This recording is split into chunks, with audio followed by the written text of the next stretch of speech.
wishing for something magical in his life. One day, Ahmed walks alone toward the forest. As he walks, he looks around curiously at everything.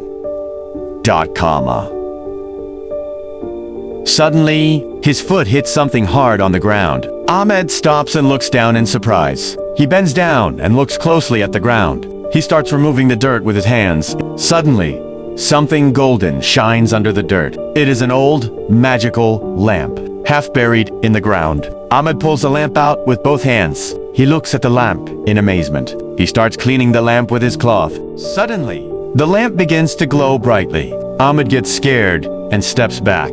Strange smoke starts coming out of the lamp. The smoke rises high into the sky. The smoke begins to take a shape. A powerful genie emerges from the lamp. Ahmed looks at the genie in shock.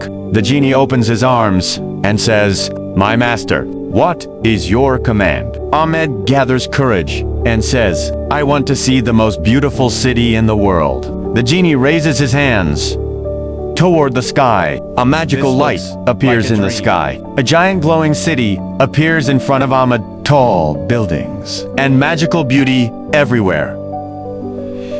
Ahmed says in amazement, "Wow, if you wish, I can take you there."